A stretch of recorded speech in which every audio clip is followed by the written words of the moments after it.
5واں باب، پھر وہی عالم عناصر۔ دیر کی آزار رساں غفلت و بے ہوشی کے بعد حسین ذرا ہوشیار ہونے لگا تھا کہ کان میں آواز آئی، اے جسم خاکی، اٹھ اور اس برزخ کبریٰ کا ہاتھ چوم جو تیرا امام ہے اور جس نے تیرے لیے باوجود مجرد محض ہونے کی صورت مادی اختیار کر لی ہے۔ حسین نے بے ساختہ آنکھ کھول دی اور بجائے جنت یا زمرد کے پہلو کے اپنے آپ کو اس تاجدار شخص کے سامنے پایا جس کے ہاتھ پر اس نے بیعت کی تھی، جو اس سفر جنت کی آخری منزل پر تھا۔ حسین آنکھیں ملتا ہوا ادب سے اٹھ بیٹھا اور اس کے قدموں پر گر کر سر رگڑ کر کہنے لگا، مکن بیدار ازیں خوابم خدارا، شخص نہیں، تجھے پھر عالم ارضی میں جانا ہے۔ میرا یہ ہاتھ جس میں نور کے مادے کا بہت کم جزو ہے تیرے ہاتھ سے مل چکا ہے اور ہمیشہ ان لوگوں کے ہاتھ میں رہتا ہے جن کے وسیلے سے تیری اس ملائے اعلیٰ تک رسائی ہوئی۔ حسین، مگر میں ابھی چند روز اور جنت میں رہنے کا آرزو مند ہوں۔ شخص، اس مادی عالم کی زندگی میں ممکن نہیں کہ تو اس روحانی عشرت کدے میں جا سکے۔ جا اور اس وقت کا منتظر رہ جب کسی ذیلی کوشش یا امام مرشد کے حکم سے تو جام فنا پیے گا۔ حسین، آپ میرے امام ہیں اور آپ ہی جام فنا پلا کے مجھے فردوس بری میں پہنچا دیجیے۔ شخص، یہ ملائے اعلیٰ کی سرحد ہے اور یہاں فنا نہیں۔ اتنے میں وہی پہلی پریوش نازنین لبریز جام ہاتھ میں لیے ہوئے آئی، جس کے دیکھتے ہی اس شخص نے کہا، بس اب زیادہ حجت نہ کر اور یہ شراب طہور کا آخری جام پی۔ یہ کہہ کے اس نے جام اپنے ہاتھ سے حسین کی طرف بڑھایا۔ حسین اب جانتا تھا کہ یہ شراب طہور داروئے بے ہوشی کا اثر رکھتی ہے اور جس طرح اس کا نشہ پہلے اسے عالم نور میں لے گیا تھا اب خسیس ظلمت میں لے جائے گا، مگر مایوسی کی تکلیف نے پیاس اس قدر تیز کر دی تھی کہ انکار کی جرت نہ ہوئی۔ بے تکلف لے کے پی گیا۔ تھوڑی تھوڑی دیر کے بعد آنکھیں کھول کھول کے وہ مختلف سین دیکھنے لگا جو حیرت زدہ آنکھوں کے سامنے تھے۔ آخر ایک شب کو اس کی آنکھ شیخ الجب کے سامنے کھلی۔ اس پہلے نگہبان نے اس کی پیٹھ پر ہاتھ پھیر کے کہا، حسین، تو پھر اس تیرہ خاکدان انصری کے حدود میں آ گیا اور ان آنکھوں سے جو انوار محضہ و مجردہ دیکھ چکی ہیں پھر نور سینا کو اسی طرح 70 حجابوں میں دیکھ رہا ہے۔ حسین آپ دیدہ ہو کے، مگر میں تو اس ظلمت خاکی میں نہیں آنا چاہتا تھا۔ طور مانی، بے شک نہ چاہتا ہوگا۔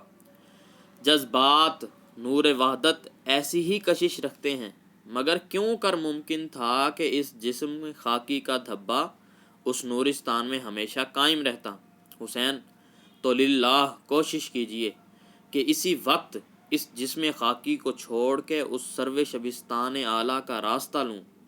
طور مانی، ان امور میں شیخ علی وجودی ہی تمہارا اطمینان کر سکتے ہیں، ان کے پاس جاؤ اور وہ جو کہیں اس پر عمل کرو۔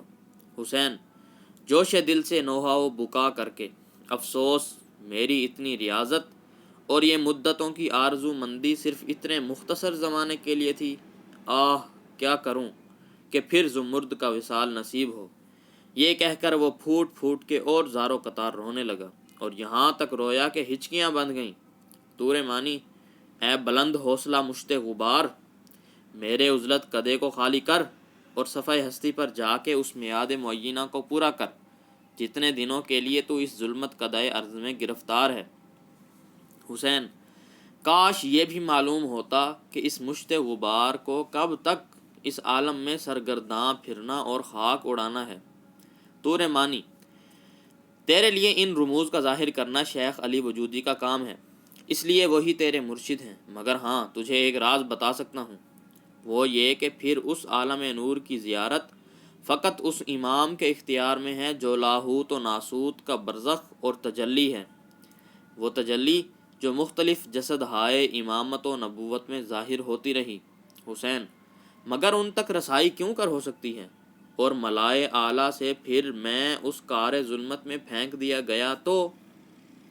طور مانی، گو ان کا مرکز مقرر وہی نورستان اعلیٰ ہے مگر یک گونا تعلقات مادہ جن کی وجہ سے انہوں نے بہت سے جسد ہائے امامت بدلے، انہیں اکثر اوقات اس آخشستان میں کھینچ لاتے ہیں، مگر بغیر مرشد کے اس غرض میں کامیابی حاصل نہیں ہو سکتی۔ اگر تو اصرار کرے گا تو تیرے مرشد شیخ علی وجودی تیری اس امر میں مدد کریں گے۔ پس اب تو اس خلوت قدائے نور کو خالی کر اور مرشد کی قدم بوسی کے لیے روانہ ہو۔ اس تقریر نے امید کا ایک دھندلا چراغ اس کے سینے میں روشن کیا، جس کی روشنی میں وہ غار سے باہر نکلا، لیکن اس کی حیرت کی کوئی انتہا نہ تھی جب دیکھا کہ کاظم جنوبی غار کے دہانے پر اسی وضع اور حالت میں کھڑا ہے جس وضع و حالت میں وہ اسے چھوڑ گیا تھا۔ کاظم جنوبی نے اس کی صورت دیکھتے ہی کہا، اب تو تم کو اطمینان ہو گیا کہ شجر معرفت کی ایک شاخ تم بھی ہو۔ حسین، اور آپ یہاں کب آئے؟ کاظم جنوبی، ابھی تمہارے ساتھ ہی آیا ہوں۔ حسین، ابھی؟ کاظم جنوبی، ہاں ابھی۔ حسین، مجھے تم سے رخصت ہوئے کئی ہفتے گزر گئے۔ کاظم جنوبی ہنس کر، اس عالم اور اس عالم میں بڑا فرق ہے، یہاں کا ایک ایک دن وہاں کے 70 برس کے برابر ہے۔ حسین، وہ ایک گھڑی سہی، مگر تم یہاں ٹھہرے کیوں رہے؟ کاظم جنوبی، امام قائم قیامت کا حکم یہی تھا۔ حسین، امام قائم قیامت کون؟ کاظم جنوبی، وہی جن کے ہاتھ پر اس عالم نور کے سفر میں تم نے بیعت کی ہوگی۔ حسین، مگر ان کے احکام تم تک کیوں کر پہنچ گئے؟ کاظم جنوبی، انہی مرشد کے ذریعے سے جو راہ طریقت طے کرنے کے لیے میرے اور ان کے درمیان واسطہ ہیں۔ حسین، تو شاید تمہارے مرشد یہاں آئے ہوں گے۔ کاظم جنوبی، اس کی کچھ ضرورت نہیں، وہ ایک توجہ سے اپنے خیالات میرے دل میں پیدا کر دیتے ہیں۔ حسین، افسوس، میں جنت سے زبردستی کھینچ کے نکالا گیا۔ کاظم جنوبی، ان امور ربانی کی شکایت نہ کرو، اور ان کے مصالح دریافت کرنا ہے تو اپنے مرشد شیخ شریف علی وجودی کے پاس جاؤ، مگر یہ یاد رکھنا کہ اب تم عالم نور کی سیر کر آئے ہو، لہٰذا ان کو اس روحانی لقب سے یاد کرنا جو اس سرو شبستان میں مشہور ہے۔ حسین، کیا ان کا کوئی اور بھی لقب ہے؟ میں نے سنا نہیں۔ کاظم جنوبی، ہاں، اس عالم عناصر میں تو ان کا نام یہی ہے جو تم جانتے ہو، مگر اس عالم نور میں وادی ایمن کہے جاتے ہیں۔ حسین تعجب سے، وادی ایمن؟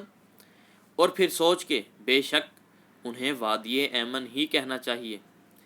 انہی کے پہلو میں نور کی حقیقت کی پہلی شعاع نظر آئی۔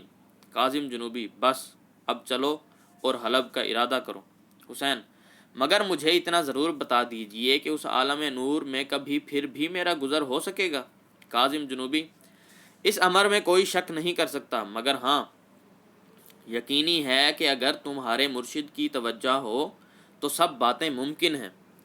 کاظم جنوبی نے اس جملے سے حسین کے سینے میں امید کے چراغ کو ذرا اور اکسا دیا۔ آخر دونوں نے اس وحشت ناک مسکن دام و در کو چھوڑا اور شہر اصفہان میں آئے۔ کاظم جنوبی نے اپنی مسجد کے دروازے پر پہنچتے ہی آواز لگائی، دہنے سگ بلکمۂ دوختہ بہ، جس کے بعد حسین نے اسے رخصت کیا اور شہر حلب کی راہ لی۔ اس سفر میں حسین ہر وقت جنت اور اس کی حوروں کی ادھیڑ من میں رہتا۔ اگرچہ اس کا جسم اس دنیا میں تھا، لیکن اس کے خیالات اور اس کے اعتقاد میں اس کی روح علیہ الدوام اس دوسرے عالم نور کے مزے لیتی رہتی۔ وہ خیالات میں کہتا، اتنے انقلابات کے بعد اب مجھے تو یہ معلوم ہو گیا کہ موتو قبل ان تموتو کے کیا معنی ہیں، یا اس دنیا میں رہنے سہنے کے ساتھ انسان اس عنصرستان سے قطع تعلق کر کے اپنی زندگی کا زیادہ حصہ عالم ملکوت میں کیوں کر صرف کرتا ہے۔ اب اس مرتبہ جب کہ وہ اصفہان سے حلب کو جا رہا تھا، اسے ایک بہت ہی نئی، حیرت میں ڈالنے والی چیز نظر آئی۔ وہ جس گاؤں یا دشت و دہ میں گزرتا، اکثر لوگ خود بخود اسے پہچان لیتے کہ جنت کی سیر کرایا ہے اور پاس آ کے مبارکباد دیتے۔ وہ دل میں پریشان تھا کہ یہ کیا بات ہے اور کون سی علامت ہے جس کی وجہ سے لوگوں کو میری حالت معلوم ہو جاتی ہے۔ بعض لوگوں سے اس راز کو دریافت بھی کیا، مگر کسی نے کچھ نہ بتایا۔ زمرد اب اس کے دل و دماغ پر پہلے سے زیادہ حاوی تھی۔ اٹھتے بیٹھتے سوتے جاگتے ہر حالت میں اس کی دل فریب تصویر پیش نظر رہتی، کبھی اپنی طرف بلاتی تھی اور کبھی صبر و تحمل کی تاکید کرتی تھی۔ یہی پریشان کن خواب دیکھتا ہوا شہر حلب میں پہنچا اور شیخ علی وجودی کے سامنے جاتے ہی ان کے قدموں پر گرا۔ شیخ نے اٹھا کے پیشانی چومی اور پیٹھ ٹھونک کے اپنے برابر بٹھایا اور کہا، اے حسین، تو لاہوت اکبر کی سیر کر آیا۔ حسین: یا شیخ، اس عالم نور کی میں نے پوری کیفیت دیکھ لی ہے، اور اے وادی ایمن، تیرے پہلو میں مجھے وہ جلوہ نظر آ گیا جس کے اشتیاق کے سوال پر موسیٰ کو بھی لن ترانی کا جواب ملا تھا، مگر کیا کہوں کہ میں نے کن حسرتوں سے اس خطہ نور کو چھوڑا ہے۔ شیخ: اے تیرہ و تار مشت غبار، بتا تو نے وہاں کیا دیکھا؟ حسین: ایسا کچھ دیکھا کہ آنکھوں کو تمنا رہ گئی۔ شیخ: جذبات نور سے ایسے ہی ہوتے ہیں۔ زمرد سے ملا تھا؟ حسین: شیخ کے قدم چوم کے ملا تھا۔ آہ! جی بھر کے دیکھنے بھی نہ پایا تھا کہ وہ نظر کے سامنے سے غائب ہو گئیں۔ شیخ: مگر تیرا جسم خاکی اس نورستان میں زیادہ دیر نہیں ٹھہر سکتا تھا، اگرچہ تو کہتا ہے مجھے یقین ہے کہ اس عالم نور کو آنکھوں سے دیکھ لیا، مگر اے حسین، میں کہتا ہوں کہ تو نے نہیں دیکھا۔ حسین: نہیں اے شیخ اور اے وادی ایمن، میں نے دیکھا اور اپنی آنکھوں سے اس وقت دیکھ رہا ہوں۔ حسین کا یہ جواب سنتے ہی شیخ کو جلال آ گیا، منہ میں کف بھر آیا، آنکھیں سرخ ہو گئیں، وہ جوش میں آ کے اٹھ کھڑے ہوئے۔ حسین مارے خوف کے سر سے پاؤں تک کانپ گیا۔ انہوں نے کہنا شروع کیا، اے متکبر و مغرور مشت خاک، تیری کیا مجال کہ اس نور لم یزل کو ان ذلیل آنکھوں سے دیکھ سکے؟ تیرے جسم کے سامنے تو وہ غیر متغیر بن کے نمایاں ہوا تھا، اس کی اصلی کیفیات کو تیری یہ آنکھیں کس طرح معلوم نہیں کر سکتی تھیں؟ مگر ہاں، تو اس کو دیکھے گا اور اس کی اصلی حالت و کیفیت میں دیکھے گا، مگر کب؟ اس جسم خاکی کو چھوڑ کے اور مجرد محض بن کے۔ اس وقت تجھے یہ بھی نظر آ جائے گا کہ اسی نور ازل کا چراغ تو بھی ہے۔ حسین کانپتی آواز سے: مگر میں تو ابھی وہاں سے آنا نہیں چاہتا تھا۔ شیخ: بے شک نہ آنا چاہتا ہوگا، مگر یہ ممکن نہ تھا، نور کثافت مادہ کا متحمل نہیں ہو سکتا۔ حسین: لیکن اے شیخ، آپ وادی ایمن ہیں، اگر آپ چاہیں تو میں پھر اس عالم نور میں جا سکتا ہوں۔ آہ! زمرد کے لیے بہت پریشان ہوں۔ شیخ پھر طیش میں آ کے: اگر ہوس است ہمیں قدر بس است، اس سرو شبستان کو بے دیکھے قبول کرنے کی زحمت نہیں دی جا سکتی۔ آگ میں کسی مادی چیز کو ڈال دو تو وہ اپنا تصرف کرنے کے بعد باقی ماندہ کثافت کو الگ پھینک دیتی ہے۔ اسی طرح نورستان نے تیرے جسم کو اپنے حیز سے نکال کے پھینک دیا ہے۔ حسین: تو پھر آپ ہی اپنے ہاتھ سے مجھے اس جسم خاکی کی قید سے آزاد کیجیے تاکہ تجرد اختیار کر کے جاؤں اور پیاری زمرد کو اپنی آغوش میں لے لوں۔ کیا عجب کہ اس وقت تک وہ میرے شوق میں اپنا آغوش پھیلائے ہوئے ہو۔ شیخ: اب وہاں تک تیری رسائی امام قائم قیامت کی دستگیری سے ہو سکتی ہے۔ حسین: گو میں اس برزخ کبریٰ کی ہاتھ پر بیعت کر چکا ہوں، مگر اس درگاہ میں میری رسائی اسی وقت ہوگی جب آپ میری مدد کریں، آپ کی دستگیری سب پر مقدم ہے۔ شیخ: اچھا مایوس نہ ہو، مجھے تیرا ایک دفعہ اور امتحان لینا ہے، اگر تو اس امتحان میں پورا اترا تو میں تجھے اس دربار امامت میں سفارش کے ساتھ پہنچا دوں گا۔ حسین: جلدی فرمائیے، جو حکم ہو اس کو بجا لانے کو تیار ہوں، موت کا سب سے زیادہ آرزو مند ہوں۔ اگر اس امتحان میں مجھے موت نصیب ہو گئی تو اس سے زیادہ میری کیا خوش قسمتی ہے۔ شیخ: اسی وقت شہر دمشق کی راہ لے اور جس طرح بنے امام نصر بن احمد کو، جو ہم باطنیین کے خلاف واز کہا کرتے ہیں، قتل کر کے واپس آ جا۔ حسین: ابھی چلا، مگر مجھے اتنا اور بتا دیجئے کہ کیا ہم ہی وہ باطنیین ہیں جن کو کبھی لوگ کرامتہ کے اور کبھی ملاحدہ کے نام سے یاد کرتے ہیں؟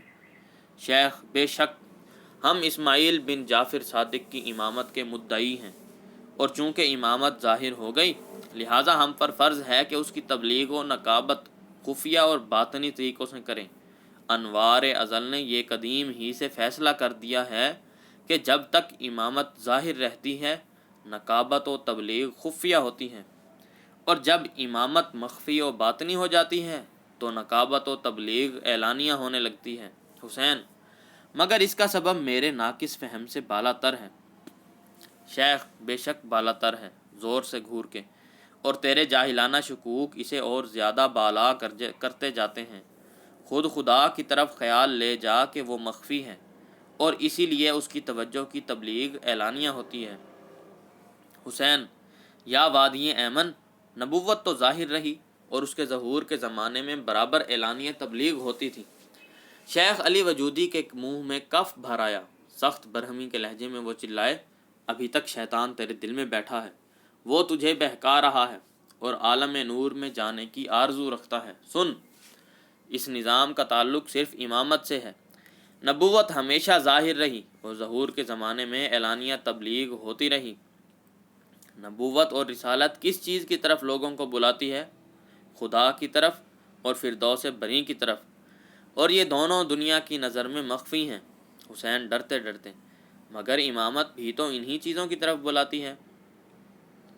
اب شیخ کو غصے نے آپے سے باہر کر دیا، ایک دفعہ چمک کے اٹھ کھڑے ہوئے اور کہا: تو عالم نور کی سیر کرنے پر بھی جاہل اور شکی ہے۔ عہد نبوت میں جنت اور نور الانوار اس قدر نمایاں نہ تھے جتنے کہ اب عہد امامت میں ہیں۔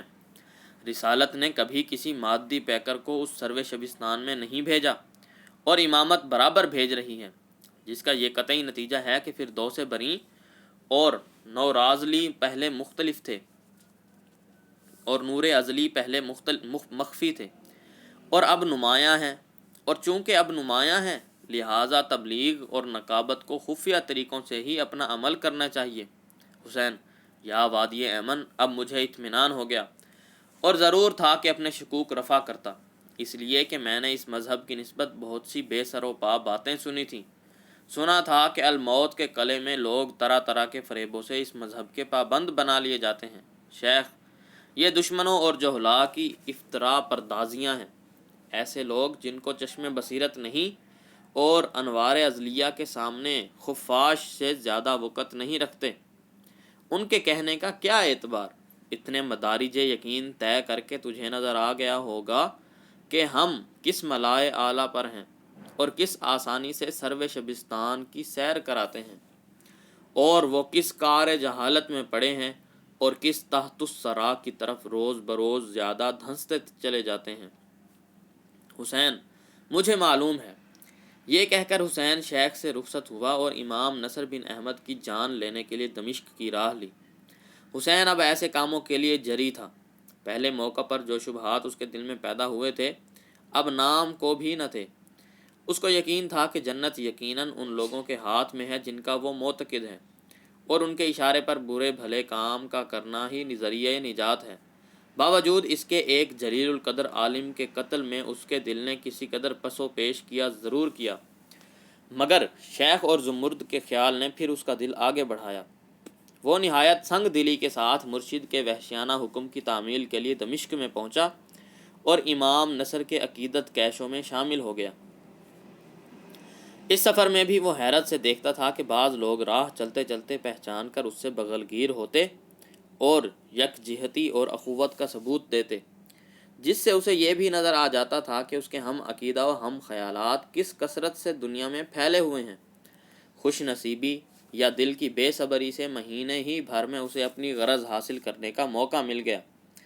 ایک رات پچھلے پہر جبکہ امام نصر پڑوس کی مسجد میں اور سب سے چھپانے کے لیے اندھیرے میں تنے تنہا کھڑے نماز تہجد ادا کر رہے تھے، حسین کا خنجر ان کے دل میں اتر گیا۔ جب لاش بالکل ٹھنڈی ہو گئی تو پچھلی رات کے سناٹے ہی میں مسجد سے نکل کے چلا گیا اور راستے میں ایک نہر کے کنارے بیٹھ کر اپنے کپڑے دھو کر حلب کو روانہ ہوا۔ شیخ علی وجودی نے اس کی کارکردگی کی داد دی اور اس کی پیٹھ ٹھونک کے کہا کہ حسین، تو مراحل یقین کو بہت جلد طے کر رہا ہے اور اپنے اغراض میں کامیاب ہوگا۔ حسین: یا وادی ایمن، مجھے ایک امر پر بڑی حیرت ہے۔ میں جہاں جاتا ہوں اور جس جگہ جاتا ہوں میرے ہم خیال و ہم عقیدہ صورت دیکھتے ہی مجھے پہچان لیتے ہیں، اور میں ان کو نہیں پہچان سکتا۔ یہ سنتے ہی شیخ نے ایک صندوق سے ایک آئینہ نکالا اور اسے دکھا کر کہا کہ اپنی صورت دیکھ، تجھے اپنے چہرے پر کوئی چیز نظر آتی ہے؟ حسین: ہاں، پیشانی پر داغ ہے مگر معلوم نہیں کیسا داغ ہے، شاید بچپن میں کبھی کہیں گر پڑا ہوں گا۔ شیخ مسکرا کے، نہیں، یہ حور کے بوسے کا نشان ہے، یہی ایک مہر ہے جو ہمیشہ اس بات کا ثبوت دیتی ہے کہ انسان اپنے قفس عنصری کے ساتھ فردوس بری کی سیر کر آیا ہے۔ حسین: تو جن لوگوں نے مجھے پہچانا غالباً ان کی پیشانیوں پر بھی حور کے بوسے کا نشان موجود ہوگا۔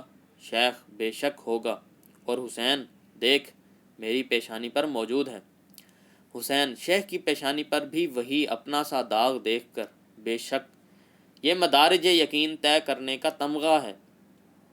شیخ: حسین یہ بہت بڑی چیز ہے، مرنے کے بعد سب مومنین جنت میں جائیں گے، مگر جو لوگ دنیاوی زندگی ہی میں اس مرکز نور کی سیر کر چکے ہیں ان کا یہ فخر وہاں بھی موجود رہے گا، یہ داغ وہاں پیشانیوں پر نور کی طرح چمکے گا اور عام ناجیوں میں ہم لوگوں کو ممتاز ثابت کرے گا۔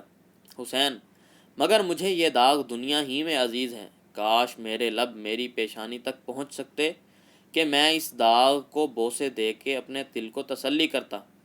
میری پیشانی پر سوائے زمرد کے اور کسی کے بوسے کا نشان نہیں ہو سکتا، اگر میرے بوسے لیے ہیں تو صرف اسی کے لب لعلین نے، مگر افسوس جس طرح زمرد میرے دل میں ہے ہاتھ میں نہیں آ سکتی، اسی طرح اس کے بوسے کا نشان ہر وقت میرے پاس ہے اور مجال نہیں کہ اپنے مشتاق ہونٹوں کو وہاں تک پہنچا سکوں۔ شیخ: اب ان شاعرانہ خیالات کو دور کرو اور امام قائم قیامت کی قدم بوسی کے لیے تیار ہو جاؤ۔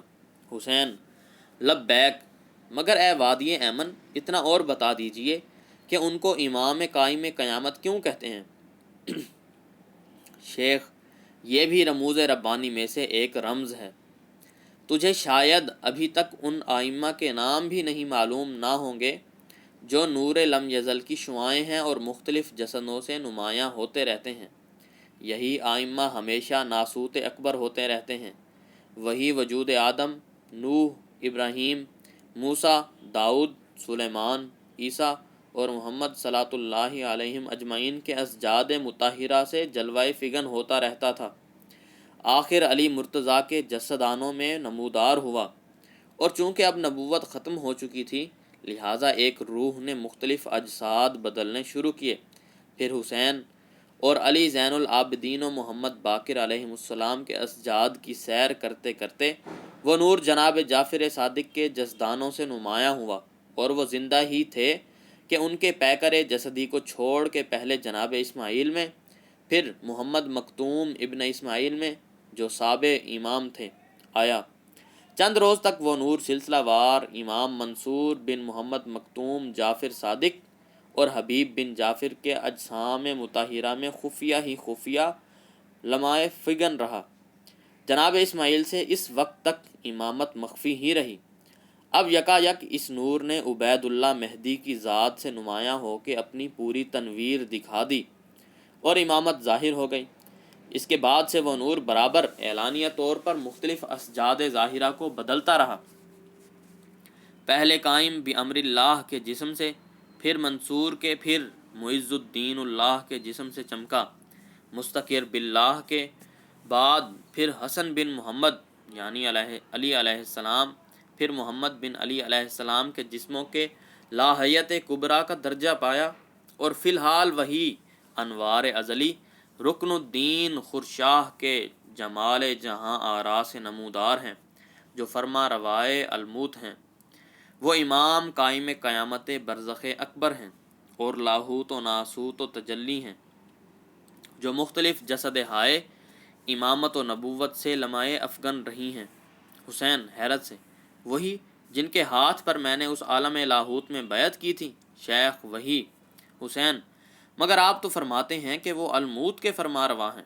شیخ: بے شک، مگر یہ علائق دنیوی ان کے تجرد اور ان کی اس نورانیت کو جو عالم سروش میں لے جاتی ہے دھندلا نہیں کر سکتی۔